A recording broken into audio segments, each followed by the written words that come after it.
The nightclub rocks with music while everyone's having fun. A fun guy and his chick head to the restroom to have a fun time together. The guy wants to play some games, but the chick is worried that someone might open the door and walk in on them. She suggests that they lock the door, but the guy reminds her that club restroom doors have no lock. Her fear comes to pass when a drunk guy walks in on them. The drunk guy apologizes for the interference and leaves. Meanwhile, the drunk guy came to the club with the three of his friends. Even though he leaves, the image of the fun guy and the chick doing the thing cannot leave his head. The four also have girls in their corners with them, but the girls are proving difficult. The guys want to have a good time, but the girls are not down for that because the four guys are millennials and not the fun Gen Z they are used to.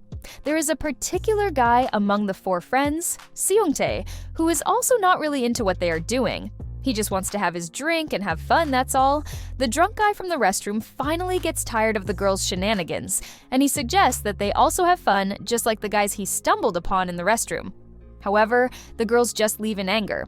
After the girls are gone, the guy tells his friends that they need to tip the waiter so that they can get girls who are willing to get down with them. Without wasting time, they ruffle a currency note to the waiter to get the job done, while the guys wonder if their friend is telling the truth about the restroom saga. The waiter waits no time in getting the job done, and he secures two ladies for the guys. Meanwhile, Seungtae is already sleeping from having too much to drink when the girls walk in. Even though the girls are not really into the so-called old men, they still decide to sit down and talk with them. The girls reveal that they also came with their friends to the nightclub. While the girls are discussing with the guys, Seunggae finally wakes up from sleep. This is where things start to get real, because immediately he raises his head from the table. One of the girls, Juha, recognizes him. Juha calls him Teacher Seungtae, and she lets him know that another of their friends, Sumin, is also in the club with them. Seungtae cannot believe his eyes because the girls shouldn't be in the club since they are freaking high schoolers. All he could ask is who allowed them into the club since they are basically kids.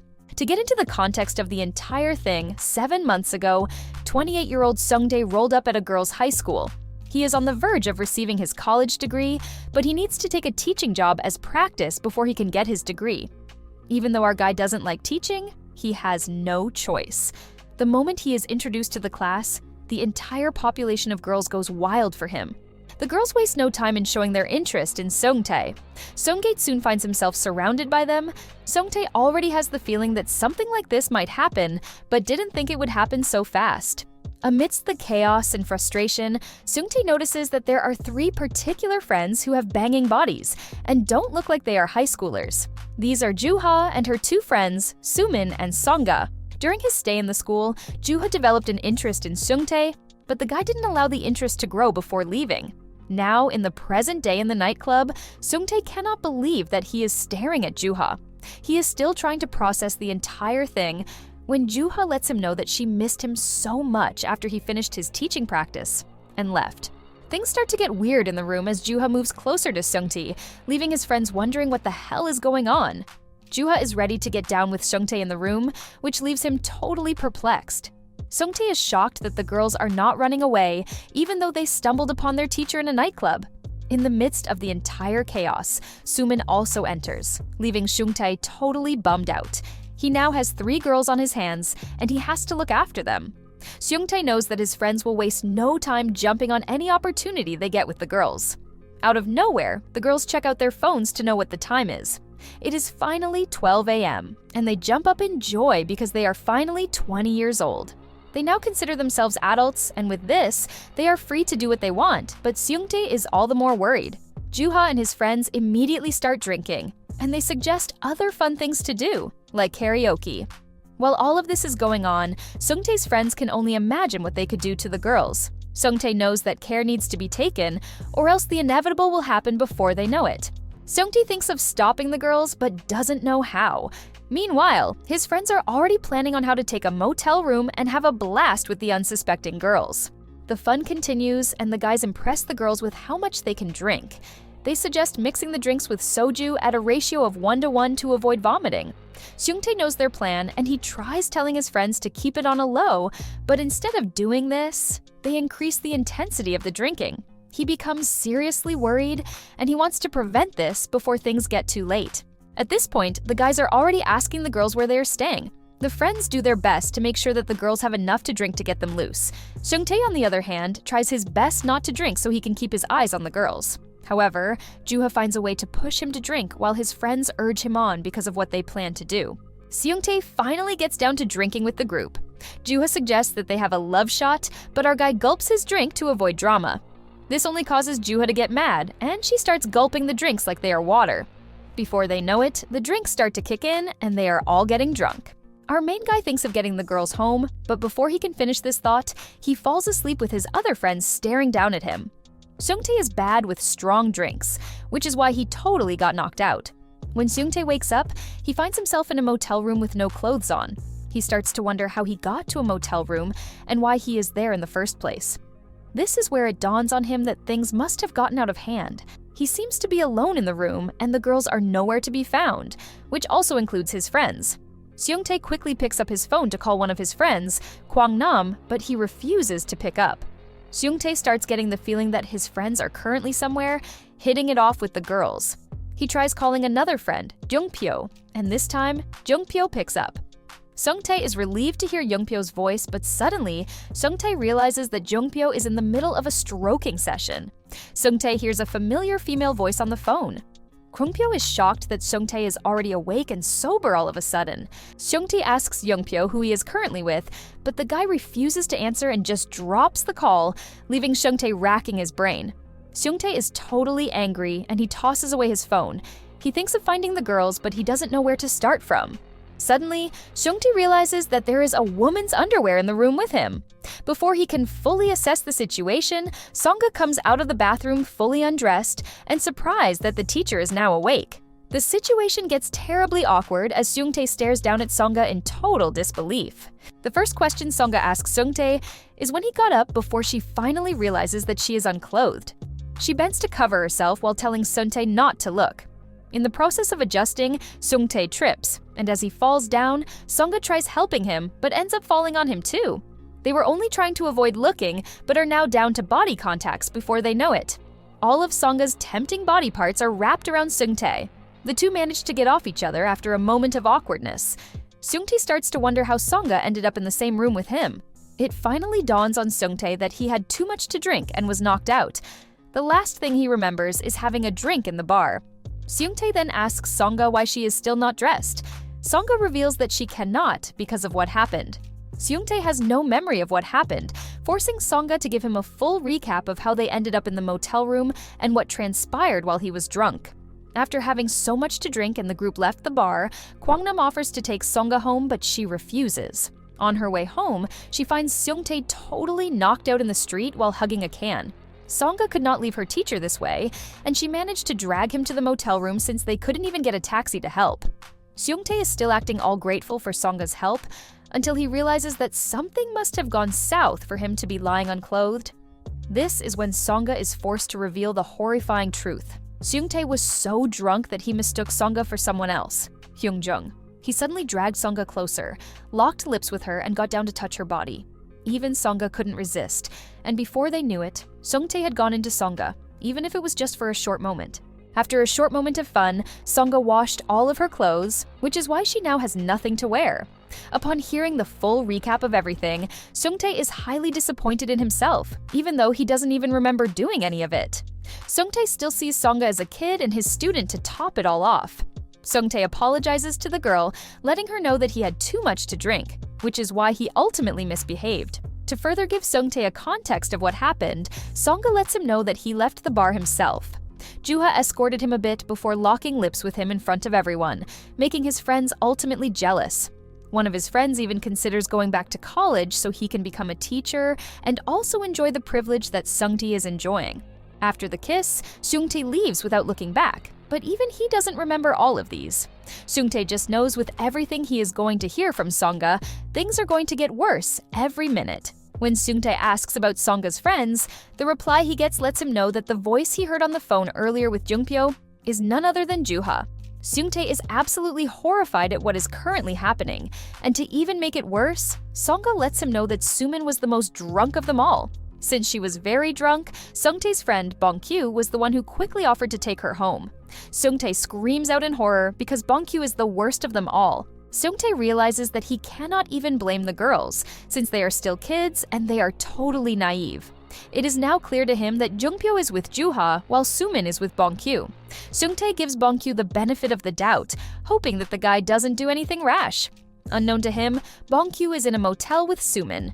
Bongkyu lays Sumin to sleep, but he remains restless. Bongkyu contemplates touching the sleeping girl but tries to resist, even though he is hard. Bongkyu stands in the room like a total creep, staring down at Sumin as she sleeps. Bongkyu finally gives in to temptation and decides to touch Sumin, even though she is sleeping and the idea is not right. Just as he holds onto the sleeping girl, she suddenly wakes up. The situation immediately becomes awkward, with Bongkyu stammeringly trying to explain what's going on. When Sumin asks the old guy where she is, Bongkyu reveals that she was too drunk, which is why he brought her to a motel to cool off. After the explanation, Sumin thanks Bongkyu and decides she needs to go home before everyone starts worrying about her. As she prepares to leave, Bongkyu's temptation rises, and he decides to stop Sumin from exiting the room. Bongkyu tries to explain to Sumin why he brought her to the motel and the fact that the room he paid for is quite expensive. Bongkyu lets the cat out of the bag by telling Sumin that he would like to have skinship with her. Sumin is still trying to process the entire thing when Bongkyu pounces on her and locks lips with her. Since Sumin is now an adult, Bongkyu doesn't think he is doing anything bad. In the midst of trying to have his way, the girl lets him know that they are not in a relationship and they can't be doing this, but Bongkyu is not going to allow this to stop him, and he immediately declares that they are now dating just so he can have his way.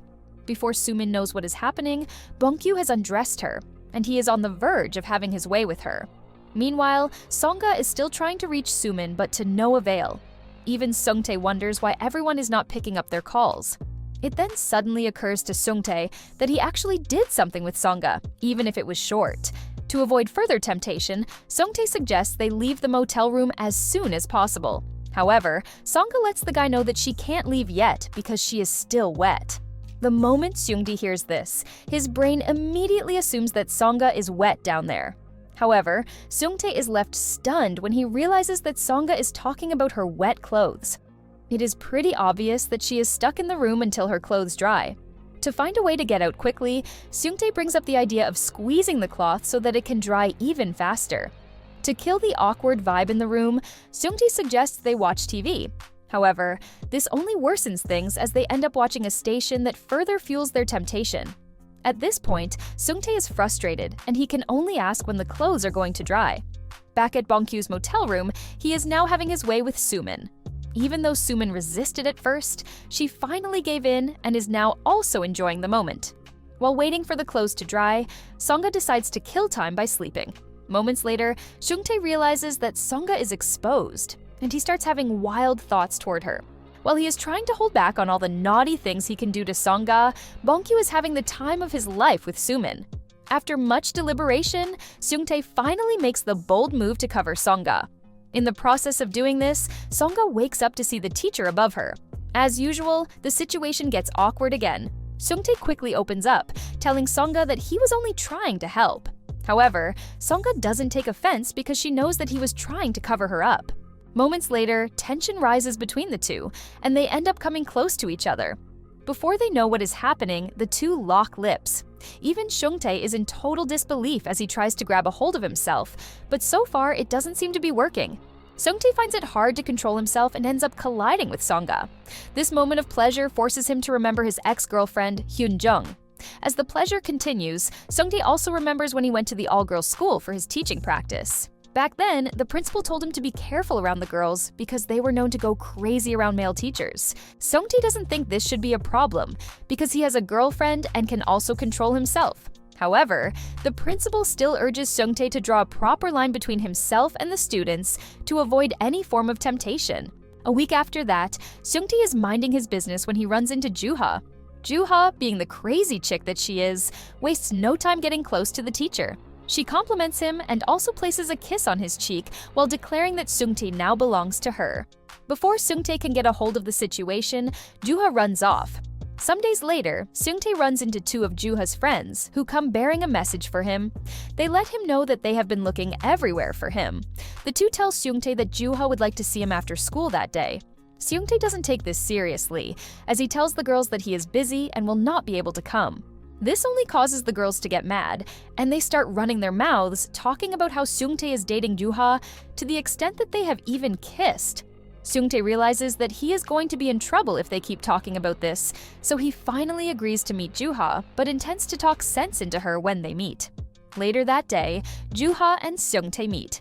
Seungtae wastes no time asking the girl why she is busy spreading rumors about kissing him, but Juha justifies this by reminding Seungtae that they had an indirect kiss. Seungtae doesn't know what an indirect kiss is and ends up raising his voice at the girl. This only causes her to start crying, which obviously makes the situation worse because the entire room now has their attention on them. To stop the girl from crying, Seungtae ends up exchanging contact with her.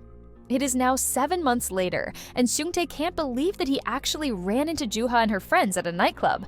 Their meeting at the nightclub didn't end with drinks, but he is now having fun with Songa, which he never imagined in the past. As the fun continues, Seungtae tries to rid himself of the guilt by reminding himself that the girls are now adults. Moreover, it has happened anyway, and there is no going back now. While Seungtae is with Songa, Sumin and Bongkyu are coming to the end of the fun session. Bongkyu gives Sumin some of his juice, but she spills it out, letting Bongkyu know that it tastes pretty weird. On the other hand, Seungtae does the same with Songa, and instead of spilling it, she enjoys it. Once the fun is over, Songa heads to the restroom to clean up, leaving Seungdae on the bed. This is when reality finally dawns on Seungdae. He is calm now, and he can finally think about what he just did to his former student. He is in the middle of this when he receives a call from Bongkyu, telling him to come over to a restaurant so that they can relieve their hangover. Before hanging up, Bongkyu lets Seungtae know that he is now in a relationship with Sumin. Seungtae gets mad when he hears this, and he wastes no time rushing to the restaurant to meet Bongkyu. Getting to the restaurant, the first thing Seungtae asks Bongkyu is what happened to Sumin and Juha. Even Bongkyu is surprised that Seungtae came at him with questions.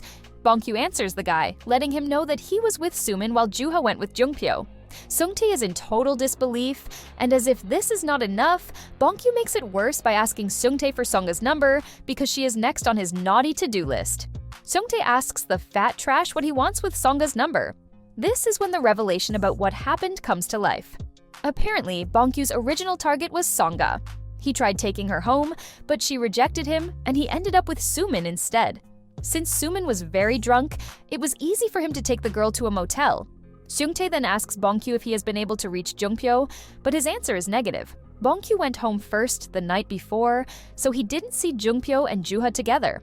On the other hand, Seungtae is pretty convinced that the voice he heard on the phone earlier was Juha's voice. However, he doesn't think he is in a position to blame any of his trash friends because he also had his time with Songa. In fact, he considers himself the worst of all.